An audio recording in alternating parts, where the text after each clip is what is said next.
전체적인 지금 주제는 웨스트민스터 신앙고백 19장 하나님의 율법에 관한 그런 챕터고요. 그리고 그 율법이 모든 사람에게 필요하다. 그런데 그 모든 사람 안에는 따지다 보면 세 가지 그룹이 있는데, 첫 번째 그룹은 우리 지금 오늘 설명할 이제 앞으로 거듭나게 될 사람에게 필요하다, 그런 거예요. 사람마다 다 다르지만은 이제 그 예수님을 믿게 되는 그 시기가 어렸을 때인 사람도 있고 청년일 때도 있을 것이고, 그리고 후에 나이가 들어서 예수님을 믿는 사람도 있고 또 다양하잖아요. 그렇다면은 그 사람이 예수님을 믿는 그 시점이 그 사람에게는 어떤 한 부분으로 정해져 있다면은 그 전과 후로 나뉠 수가 있겠죠. 예수님을 믿기 전, 그리고 예수님 믿은 후. 마틴 루터를 우리가 한 명을 예를 들어서 생각해 보면은 그 사람이 비록 천주교 신부였지만 어느 그 순간 그 전까지는 자신의 의로서 구원을 이루려고 하는 종교인으로서의 삶을 살았던 것이죠. 그런데 그것이 안 된다는 것을 깨닫고 하나님의 말씀에 힘입어서 예수님을 완전히 의지해서 그분의 의로서만 내가 구원을 받는 거구나 라는 것을 깨닫게 되는 그 순간이 그 사람에게는 구원의 순간인 거예요. 율법은 앞으로 거듭나게 될 사람에게 필요하다. 그래서 그 마틴 루터에게도 결국은 이 하나님의 말씀, 이 성경, 이 율법이 그 사람에게 영향을 주어서 거듭나게 된 것이죠. 그처럼 우리도 마찬가지죠. 우리도 이 하나님의 말씀을 통해서 거듭나게 되죠. 그래서 거듭나기 전 사람은 반드시 이 말씀이 필요하다는 것입니다. 그 사람들에게도 거듭나기 위해서. 그 부분을 제가 읽어볼게요. 거듭나지 않은 사람들에게 복음과 관련시켜 생각할 때에 율법은 하나님의 거룩하심과 공의를 그들이 믿게 하며 그들 자신의 죄책과 오염 그리고 율법을 행할 능력이 전혀 없음을 믿게 하며 그래서 그들을 그리스도에게로 인도하는 교사가 된다. 거듭나지 않은 사람들에게 이 율법의 역할은 다양하지만 복음과 관련시켜 생각할 때에 율법은 거듭나지 않은 사람들에게 하나님의 거룩하심과 공의를 그들이 믿게 한다는 부분이 있죠. 이 율법이 얼마나 거룩한지를 우리가 알게 되면서 그 율법을 요구하시는 하나님이 얼마나 거룩하신지를 우리가 알게 되는 거거든요. 그리고 율법이 얼마나 공의로운지 정의로운지를 알게 되면서 우리가 하나님께서 얼마나 정의로우신지를 알게 되는 것이죠. 그리고 그 율법과 하나님의 완전성 그리고 완전하신 거룩하심, 공의하심을 우리가 알게 되면서 그 다음에 깨닫게 되는 것이 뭐냐면은 우리 자신의 죄책감이라는 거죠. 죄책감 그리고 오염됨, 우리가 죄로 인해서 우리의 영혼이 타락한 상태라는구나 라는 것을 깨닫게 된다는 것이죠. 이 하나님의 말씀을 통해서. 그리고 율법을 행할 능력이 전혀 없음을 믿게 한다는 거예요. 그 전까지는 율법을 행할 능력이 어느 정도 있다라고 믿었다는 것이죠. 근데 그 사람은 거듭나지 않은 거예요. 그러면 거듭난 상태에서는 그렇게 고백을 할 수가 없어요.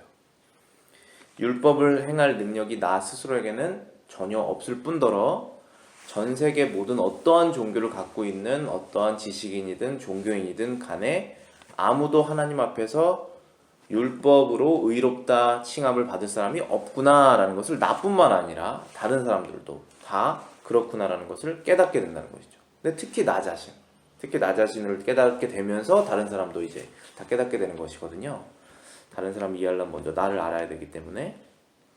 그래서 자기 자신이 어느 정도 하나님의 율법을 하나님의 도움 없이 이행할 수 있다라고 생각하는 상태면은 다른 사람들도 그렇게 할 수 있다라고 오해를 하게 되죠.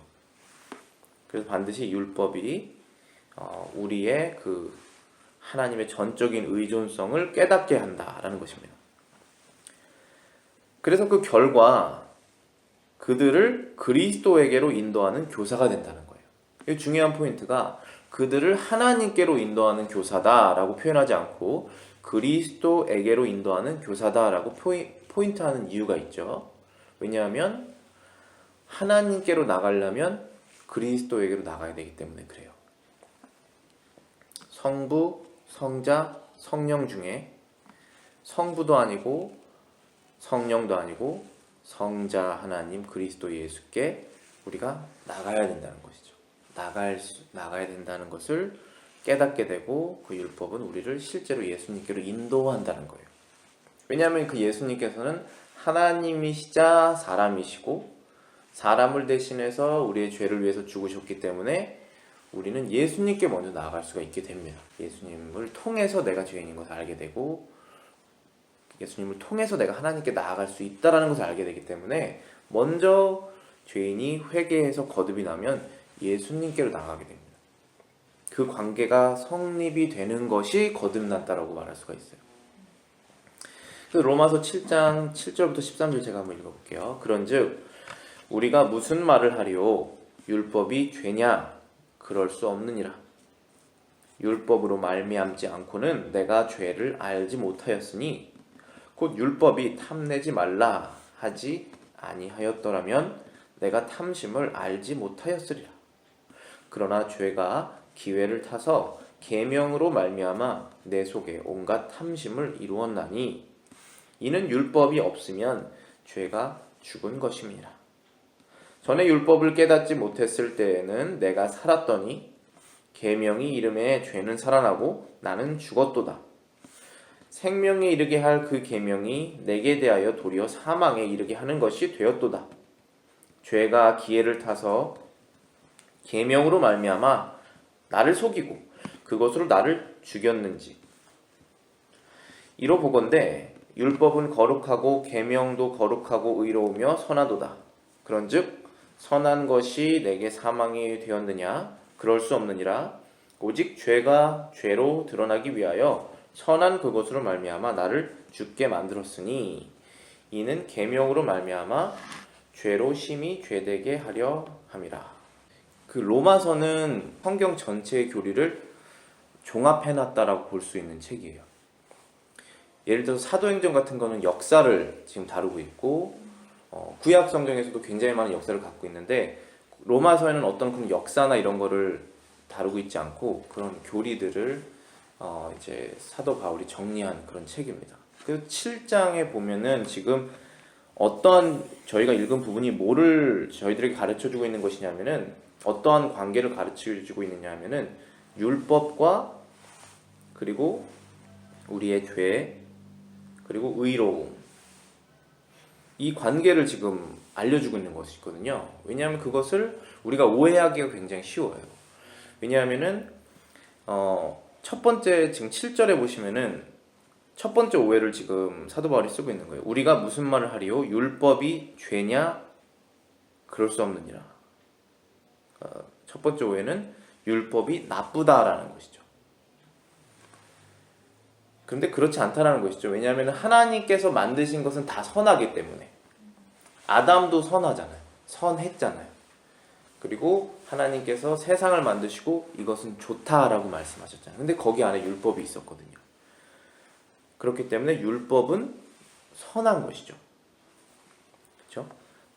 그리고 또 그 선한 이유를 지금 사도 바울이 이어서 말하는 것입니다. 율법으로 말미암지 않고는 내가 죄를 알지 못하였다. 그렇죠? 율법이 나를 죄를 알게 했으니까 율법은 선한 것이다. 그럼 어떻게 알게 했느냐라고 좀 이어서 설명하는 것입니다. 곧 율법이 탐내지 말라 하지 아니하였더라면 내가 탐심을 알지 못하였으리라. 재미있는 구절이죠. 그것을 하지 말아라 하면 그것이 하면 안 되는 것이구나 라고 알게 된다는 거예요. 근데 이거는 우리가 가만히 생각해 보면은 우리 모두 다 늘 경험하는 거예요. 우리 아이들에게 순진한 아이들에게 이거는 하면 안 된다 라고 하면 그때부터 그게 안 되는 거구나 라고 알게 되는 것이죠. 그렇죠? 그래서 그걸 하면 안 된다라고 말하는 그 부모나 안 된다라고 정한 그 법이 나쁘지 않죠. 왜냐하면 분명히 그 아이의 생명이나 어떤 사고나 미래를 위해서 하지 말라고 하는 것일 테니까 그것은 선한 거예요. 그런데 그 아이는 하지 말라라는 그 율법 때문에 그게 나쁜 것이구나 라는 것을 그때부터 알게 되는 거예요. 그런데 8절에 보시면은 그러나 죄가 기회를 타서 계명으로 말미암아 내 속에 온갖 탐심을 이루었다. 영어로 보시면은 produced 생산하다라는 뜻이거든요. produced in me 내 안에 all manner of evil desire. evil desire는 악한 정욕. all manner이라는 뜻은 모든 방식의 매너가 방식이라는 뜻이거든요. 모든 방식의 다양한 형태의 악한 정욕을 내 안에서 일어나게 하였다.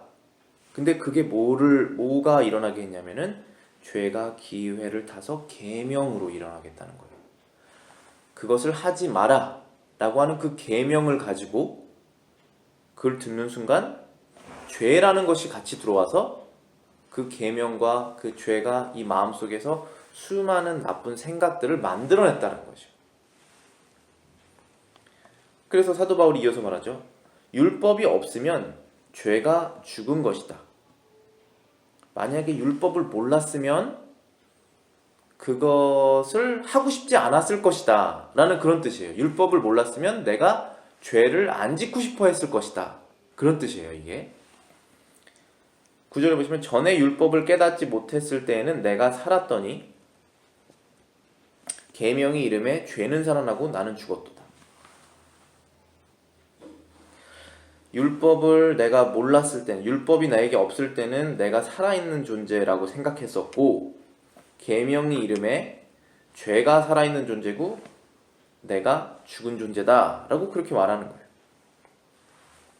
생명에 이르게 할 그 계명이 내게 대하여 도리어 사망에 이르게 하는 것이 되었도다.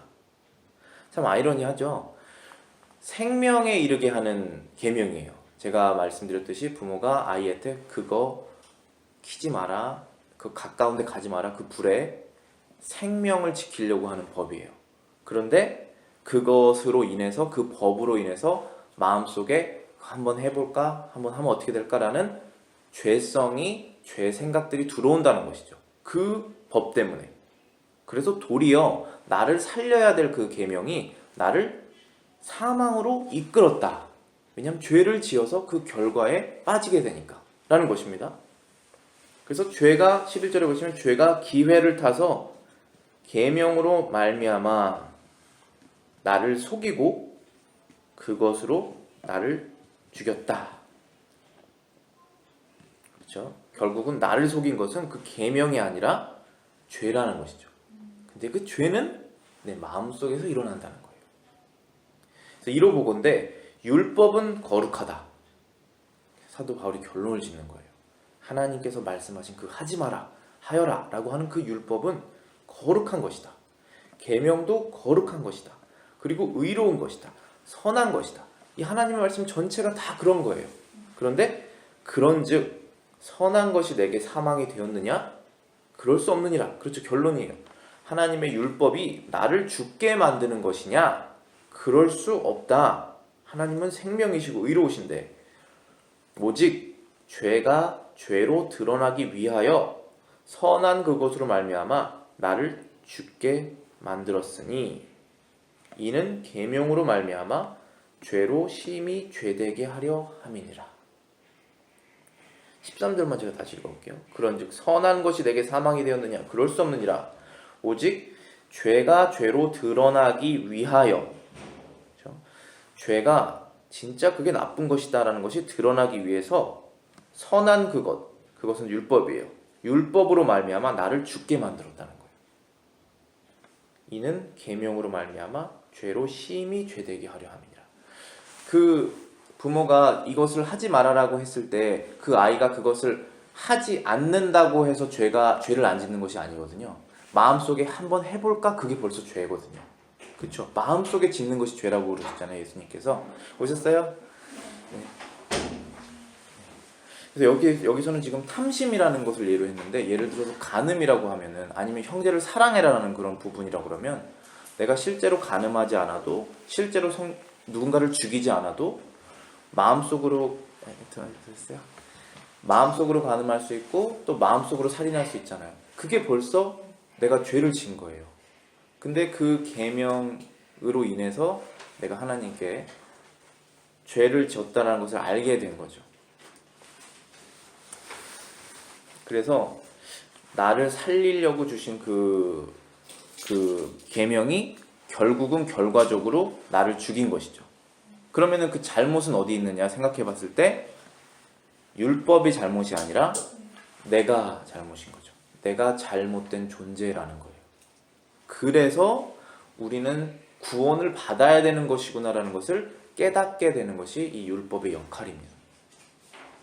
그래서 예전에는 내가 살았다라고 생각해서 하나님 앞에서 자유롭게 살았던 믿지 않는 사람들, 얼마나 자유롭습니까?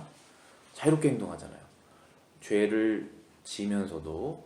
그런데 율법이 오면서 그 사람은 죽고 오히려 이제 하나님 앞에서 죽는 존재가 되는 것이죠. 내가 산 사람이 아니라 죽는 존재였구나라는 것을 깨닫게 되는 것이죠. 그러면서 진짜 살아있는 하나님께 그 생명의 존재로 나아가는 것이죠. 그래서 잘못 알고 있는 것을 올바르게 깨닫게 해주는 것입니다. 율법이. 살았다고 하나님 앞에서 교만했다는 그 존재가 내가 죽을 존재라는구나, 죽은 존재라는 것을 깨닫고 생명의 주인 예수님께로 나아가는 것입니다. 갈라디아서 3장 24절, 이와 같이 율법이 우리를 그리스도께로 인도하는 초등교사가 되어 우리로 하여금 믿음으로 말미암아 의롭다 함을 얻게 하려 함이니라. 이 구절도 로마서 9절과 같이 이제 마틴 루터가 이 구절을 보고 거듭이 난 거예요. 어떤 부분이냐면은 믿음으로 말미암아 의롭다 함을 얻는다는 것. 우리가 하나님 앞에서 구원받는다는 것은 의롭다 하고 인정받는 거거든요. 죄인은 하나님 앞에서 천국을 못 가잖아요. 의로운 사람만 천국 가잖아요. 그렇죠? 나쁜 사람이 천국 가면 그건 정말 말이 안 되는 거잖아요. 그런데 어떻게 착한 사람이 되느냐, 하나님 앞에서 어떻게 하나님의 천국에 들어가느냐, 그것을 우리가 찾는 것이 말하자면 종교라고 말할 수 있는데, 이 성경은 늘 믿음으로 말미암아 의롭게 된다는 것이죠. 그래서 그 부분을 깨닫게 된 것입니다. 근데 무엇을 믿는 것이냐? 예수님을 믿는 것이죠. 예수님의 의로움을 믿는 것이죠. 예수님 안에서의 구원을 믿는 것이죠. 그래서 이와 같이 율법이 우리를 그리스도께로 인도하는 초등교사가 되었다라고 되어 있습니다. 그래서 그 부분을 영어로 보시면 therefore, 그러므로 the law, 그 율법이 was our tutor. tutor라는 것은 선생님이지만 여기서 teacher라고 안 하고 tutor라고 그러잖아요. 그 tutor라는 것은 집으로 와서 나를 이제 가르치는 과외 선생 정도, 아니면은 옛날 성경에는 몽학 선생이라는 표현이 있어요. 몽학 선생이라고 돼 있고, 그다음에 지금 여기 새 번역에서는 초등교사라고 되어 있죠. 근데 이제 영어로는 튜터라고 되어 있습니다. 튜터라는 것은 이제 가깝게 개인 교사, 그런 뜻이라고 볼 수 있습니다. 개인 교사가 되어서 나를 bring us to Christ, 우리를 예수님 그리스도께로 데리고 가는 것이다. 율법의 역할은 우리를 그리스도께로 데리고 가는 개인 교사와 같은 역할을 한다라고 되어 있습니다. 그럼 데리고 가면, 우리가 예수님께로 가면 뭐를 얻느냐 이거예요. 거기에서 that we might be justified by faith, 우리로 하여금 믿음으로 말미암아 의롭다함을 얻게 하려 함이니라. 예수님을 믿는 그 믿음으로 말미암아 justified, 의롭다함을 얻는다는 것이죠. 이것이 복음이에요. 이것이 거듭난 사람이 갖고 있는 믿음이에요. 아무도 하나님 앞에서 너는 참 의롭게 살았다라고 인정받을 수 있는 사람이 없다라는 것을 깨닫고, 오직 예수님만 그걸 하셨구나, 그리고 그분이 나의 이 모든 죄를 지고 십자가에서 죽으신 것이구나 라는 것을 믿는 그 믿음을 갖고 있는 사람에게는 예수님이 갖고 계신 그 완전하신 의로움을 그에게 전가한다신 주신다는 그 하나님의 약속의 말씀, 그 약속의 말씀을 믿음으로 이롭게 되는 것이죠. 근데 그것을 믿으려면 그것을 믿는 과정으로 나아가려면 반드시 자기가 절대로 소망 없는 죄인이라는 것을 율법을 통해서 깨달아야 된다는 그 말씀을 지금 드리는 거예요. 그래서 앞으로 거듭날 사람들에게 반드시 이 율법은, 하나님의 말씀은 필요하다라는 것이죠. 다음 장도 한번 보실게요. 율법은 버림받은 사람에게 필요하다. 이 버림받은 사람이라는 것은 하나님께서 구원하지 않는 사람을 말씀하는 거예요. 이 부분은 참 이해하기가 어렵죠. 어려운 부분이에요. 그래서 하나님의 그 구원을 하나님께서 정하시는 것, 그 시기, 구원의 방법, 이런 모든 것들이 다 미스테리, 비밀이라는 표현을 쓰고, 그 하나님의 지혜는 너무나 깊어서 아무도 이해할 수가 없다, 이렇게 성경 말씀이 얘기하시죠. 그런 부분 중에 하나라고 우리가 볼 수 있어요. 모든 것을 우리가 이해할 수 있는 건 아니시죠. 믿음으로 우리가 받아들이는 것인데, 하나님의 그 선하심을, 우리가 하나님의 선하심을 믿으면서. 근데 확실한 것은 하나님께서는 완전한 능력이 있으시고 한 번 계획을 하시면 그것이 어그러질 일이 없잖아요. 그분의 능력에 반하는, 대항하는 존재가 없기 때문에. 심지어 마귀도 하나님께서 지금 잠시 동안 활동하도록 내버려 두신 것이지, 마귀와 하나님께서 1대1로 지금 싸우고 있는 그런 국면은 아니지 않습니까? 그렇기 때문에 하나님의 그 구원의 계획에 반하는 어떠한 일도 일어날 수가 없습니다. 사람은 계속적으로 악한 일을 범하지만, 그런 우리가 이해를 하다 보면은 지금도 오늘도 죽는 사람들 중에 예수님 안에서 죽은 사람과 믿음이 없이 죽은 사람이 분명히 갈리지 않겠습니까? 우리는 모르겠지만 하나님 입장에서는. 그리고 그 사람들은 지금 영원한 형벌을 받는 것이 성경의 증명인데, 그렇다면 그들은 하나님께서 구원하실 능력이 없어서 구원을 못하신 것은 아니라는 것이죠. 왜냐하면 하나님께서는 능력이 없으신 분이 아니니까. 근데 그 사람들 입장에서 만약에 우리가 그 사람이라고 생각했을 때 한 번도 구원해달라고 얘기해 본 적이 없을 거예요. 그 사람들은. 그렇죠. 한 번도 내가 예수님을 믿어야겠다 라고 고백해 본 적이 없을 것입니다. 이 정도면 내가 천국에 갈 수 있을 것이다, 아니면 천국이라는 것이 없을 것이다 라고 다른 사람들이겠죠. 그래서 그 사람들을 우리가 버림받은 사람이다 라는 표현을 쓴다면, 율법은 그 사람들에게도 필요하다는 것입니다. 왜 필요한지 그럼 잠깐 우리가 살펴볼게요. 고칠 수 없는 죄인들, 여기 이제 우리 책의 표현에서는 고칠 수 없는, 그래서 이게 제가 영어를 번역한 것인데, 그 영어 원문에서는 to incorrigible 이라고 돼 있어서 우리말 사전에서는 구제불능이라는 표현을 쓰더라고요. 구제불능한 사람들에 대해서는 이라고 말한 것입니다. 저 사람 구제불능이야 그러면은 아무리 도와줘도 해결되지 않는 사람이라는 뜻이죠. 그런 뜻으로 고칠 수 없는 그 죄인들에 대해서는 율법은 그들의 악한 감정의 폭발을 억제하며 불순종을 핑계할 수 없게 만들며 그들을 정죄하시는 하나님의 공의를 변호하며 그들의 경우를 다른 사람들에 대한 경고로 만든다. 지금 몇 가지 그 이유가 나와 있죠. 버림받은 사람들에게 율법은 어떠한 역할을 하는지를 몇 가지 써 있는 것입니다. 첫 번째는 이 하나님의 율법과 상관없이 사는 그 사람들에게 어떠한 역할을 하느냐 하면은 그들의 악한 감정의 폭발을 억제한다.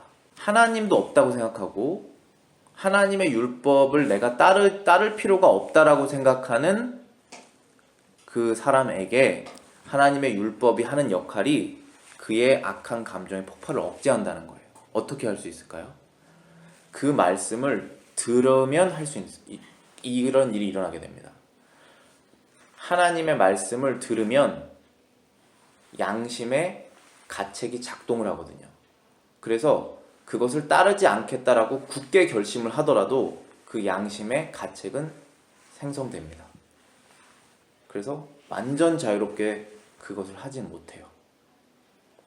자기 안에서의 일말의 양심이 자기의 발목을 잡는 행위를 합니다. 역할을 합니다. 그것을 하기 위해서 율법이 그에게 전달돼야 된다는 거예요. 그래서 이 하나님의 율법이 완전히 그 무신론적인 나라에서 이 율법이 완전히 빠져버리면은 이 감정을 폭발하는 억제하는 것을 할 수 있는 것이 아무것도 없어져요. 그래서 감정 폭발이 여러 군데서 일어납니다. 하나님의 율법이 우리가 기독교 나라는 없잖아요. 전 세계에 기독교 나라는 것은 있을 수가 없습니다. 그렇게 되면 정말 큰일이 나요. 로마 카톨릭이 그렇게 하려고 그랬던 거예요. 로마 제국이 로마 카톨릭이란 종교를 사용해서 모든 사람을 다 로마 카톨릭에 넣으려고 하다 보니까 종교가 타락을 해버렸어요. 종교라는 것은 절대로 이 시민권과 이 종교 그 멤버십하고는 일치될 수가 없습니다. 한 나라의 시민이 다 그 나라의 종교가 될 수 없습니다. 그런데 그렇다고 해서 그 나라의 무신론적인 나라다 아니면은 무신론적인 나라다 그 나라에서 이 하나님의 율법이 빠져버리면은 그 나라는 폭발합니다. 뭘로 폭발하냐면 감정 폭발합니다. 사람들이 이 악한 감정을 주체를 할 수가 없어요. 왜냐하면 이 양심의 가책을 줄 수 있는 어떠한 십계명도 존재하지 않아요. 주변에 길 가다 보면 하나님을 경배하라 라는 그런 구절이라든지 너의 이웃을 사랑하라 그런 구절이라든지 거짓말을 하지 말아라 이러한 당연한 이런 사실들 이러한 율법들이 곳곳에서 사인에 붙어있는 것과 아니면 그것을 지키는 사람들이 옆에 있는 것과 전혀 없는 것과는 전혀 다른 세상이 되는 것입니다. 그리고 불순종을 핑계할 수 없게 한다가 두 번째 이유예요. 그 사람들은 하나님의 말씀을 말했을 때 순종한다라고 마음에 결정한 적이 한 번도 없어요. 없을 거예요. 그리고 항상 불순종할 거라고 마음속에 결정할 거예요. 근데 그것을 핑계할 수가 없게 되는 이유는 하나님의 말씀을 들었을 때. 그래서 우리는 하나님 말씀을 전하는 거예요. 하나님 말씀이 전해져야 되는 거예요. 그들에게도. 악한 감정을 억제시키고 핑계할 수 없도록. 사랑으로 하는 것이죠. 무조건. 우리가 사랑으로 해야 되고 뭐든지 사랑으로 하라고 했으니까. 그들을 정죄하시는 하나님의 공의를 변호한다. 이 하나님의 말씀이 그들에게 전해졌을 때 그들을 정죄하는 그들이 죄인이라고 말하는 하나님 그렇죠? 하나님이 죄인이라고 말하잖아요. 그분들을 그 사람들을 하나님이 죄인이라고 지금 말하는데 그 죄인이라고 말하는 그 하나님의 정의로움 공의성 그것을 변호하기 위해서 이 말씀을 알려줘야 된다는 거예요. 그 다음에 네 번째로는 그들의 경우를 다른 사람에 대한 경고로 만든다. 그렇죠? 말씀을 들었음에도 불순종하여 결과적으로 이렇게 됐다라는 것을 다른 사람에 대한 경고로 만들기 위해서 이 말씀이 전해져야 된다는 거예요. 그 뜻은 모든 사람이 이 말씀을 듣는다고 해서 다 순종하게 되는 것은 아니다. 그렇죠? 그건 굉장한 경고죠.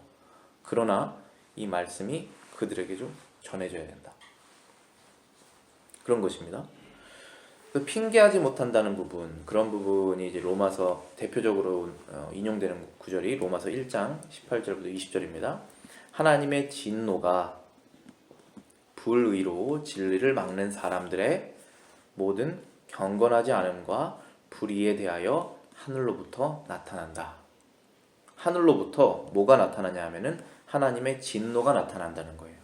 근데 누구에게 나타나느냐 하면은 어떤 사람들에게 나타난다는 거예요. 그 사람들이 무엇을 했기 때문에 나타나냐 하면은 불의로 악한 마음으로 진리를 막는 사람들이라는 거예요. 그 뜻은 마음속에 있는 양심의 진리가 있어요. 그 진리를 악한 마음으로 누르고 있다라는 거예요. 영어로는 suppress라고 그러죠. 누른다. 마음속에 있는 올라오는 하나님이 계실 수도 있다, 계신다, 나는 알고 있다라는 그것을 마음으로 누르는 거예요. 선한 행위를 해야 된다는 것을 마음속에서 누르는 거예요. 뭐로? 악한 마음으로. 그러한 사람들의 악한 마음으로 누르는 그 마음으로 인해서 어떠한 생활을 하냐면은 경건하지 않은 생활. 불의를 행하는 생활을 하게 되겠죠. 그것에 대해서 하나님의 진노가 하늘로부터 나타날 것이다. 그 말씀을 하시는 거예요. 그리고 19절에 이는 하나님을 알만한 것이 그들 속에 보임이라. 하나님께서 이를 그들에게 보이셨느니라. 19절에서는 그 불의로 진리를 막는 그 사람들 마음속에 하나님을 알만한 것이 있다라는 것이에요. 하나님께서는 이미 알고 계시다는 거예요. 그들 마음속에 하나님을 알고 있다는 것을 하나님이 알고 계신다는 거예요. 그래서 성경적으로 따지면 세상에 무신론자는 없습니다. 거짓말을 하는 거예요. 자기 스스로에게. 나는 하나님이 없다라고 믿고 싶다, 믿는다라고 말을 할 뿐이지 이 성경 구절에 의하면 그들도 마음속에 초월적인 신적인 존재가 이 세상을 창조하시고 다스리고 계시고 권선징악의 어떠한 원리가 누군가는 그것을 할 것이다라는 것을 마음속에 다 알고 있다는 거예요. 그래서 양심의 가책이 있거든요. 그렇지 않으면 우리는 다 동물처럼 살 것입니다. 만약에 그런 것이 없다면. 그래서 여기에서 보시면은 이는 그들에게 하나님께서 보이셨느니라 라고 말씀하셨죠. 영어 성경에 보시면은 God has shown it to them. 하나님을 알만한 것을 하나님께서 그들에게 보이셨다 이렇게 말씀을 하세요. 그럼 언제 보이셨느냐 우리가 궁금할 수 있겠죠. 20절에 나와 있는 것입니다. 창세로부터 For since the creation of the world. since라는 것은 뭐뭐로부터, 그때부터 이런 뜻이죠. 그래서 왜냐하면 for은 이제 왜냐하면 이런 뜻입니다. 왜냐하면 세상의 창조 때부터 그의 보이지 아니하는 것들, 이게 그는 하나님이죠. 하나님의 보이지 아니하는 것들, 하나님 보이지 않으시죠. 근데 하나님의 보이지 않은 것들을 어떤 것들을 말하는 것이냐면 곧 그의 영원하신 능력과 신성. 영어 표현을 보시면은 His eternal power, 끝없는 능력, 제한이 없는 능력, 그리고 Godhead.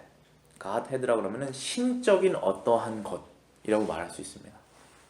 그것이 그가 만드신 만물에, 하나님이 만드신 만물, 하나님을 분리하는 그 사람을 포함해서 자기가 키우는 강아지를 포함해서 자기가 살고 있는 땅을 밟고 있는 지구를 포함해서 숨쉬고 있는 공기를 포함해서 이 모든 것에 만물에 분명히 보여져 알려졌다.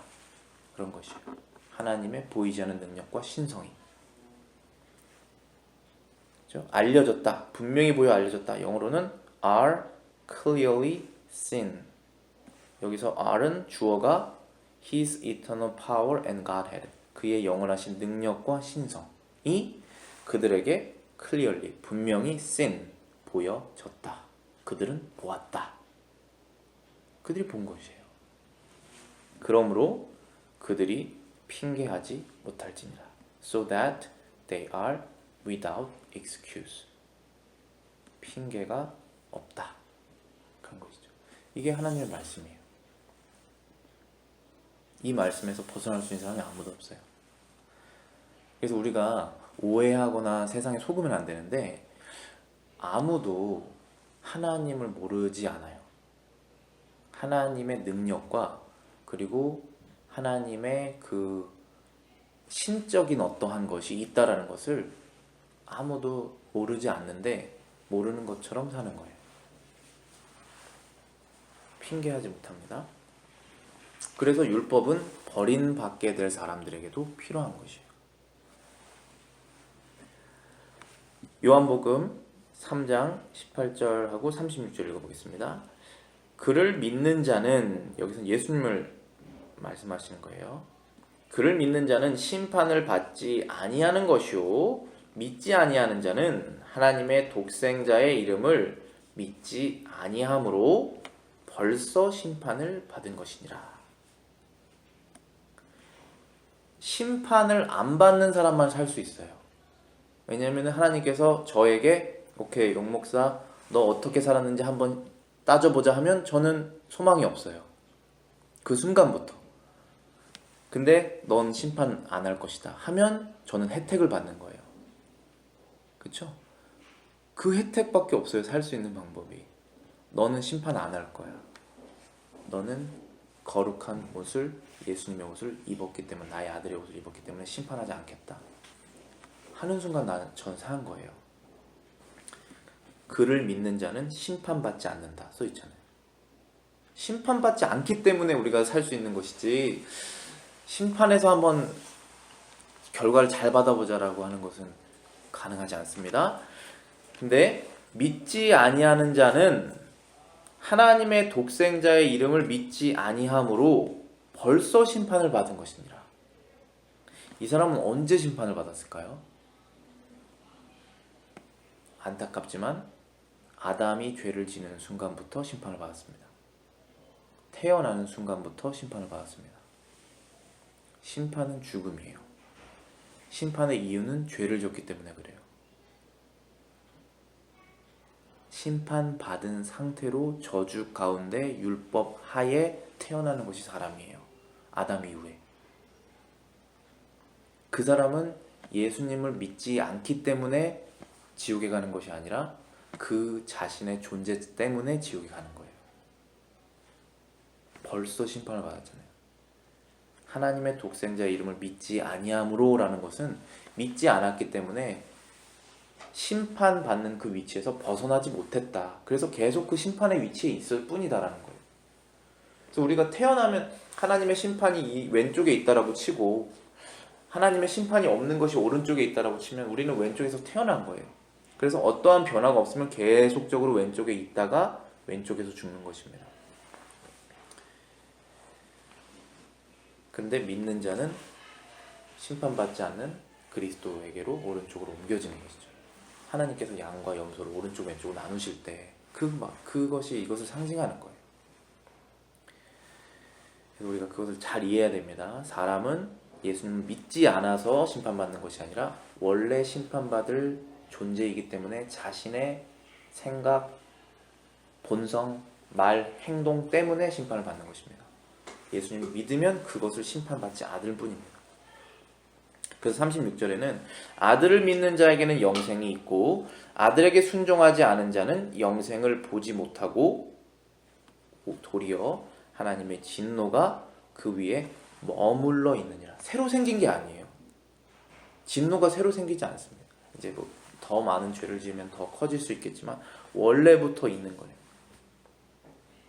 왜냐하면 바뀐 적이 없으니까, 전향한 적이 없으니까, 거듭난 적이 없으니까, 변화된 적이 없기 때문에 그대로 있는 것입니다. 아들을 믿지 않고 아들에게 순종하지 않았기 때문에 그런 것입니다. 그래서 이 모든 것을 믿지 않는 사람들도 알아야 됩니다. 참 어렵죠. 우리가 이것을 전해야 된다는 것 자체가. 그래서 많은 선교사님들도 순교를 당하시고 종교개혁 때 그 진리를 알려줘서 사람들을 구원하기 위해서 수많은 사람들이 핍박을 받았던 이유가 바로 그것입니다. 누가 구원을 받고 누가 구원받지 않을지 모르지만 우리는 이것을 전해야 되기 때문에. 그래서 믿는 자는 구원을 받고 믿지 않는 사람들은 핑계를 하지 못하도록. 그것이 하나님께서 정하신 원칙이에요. 근데 그것이 참 미련한 방법이에요. 성경에서 미련한 방법이라고 써 있어요. 전도의 미련한 방법으로 하나님께서 사람을 구원하시는 것을 기쁘게 여기셨다. 고린도전서 말씀이에요. 그것을 예수님이 하셨잖아요. 우리는 그런 미련한 방법으로 구원받은 거예요. 그렇기 때문에 우리도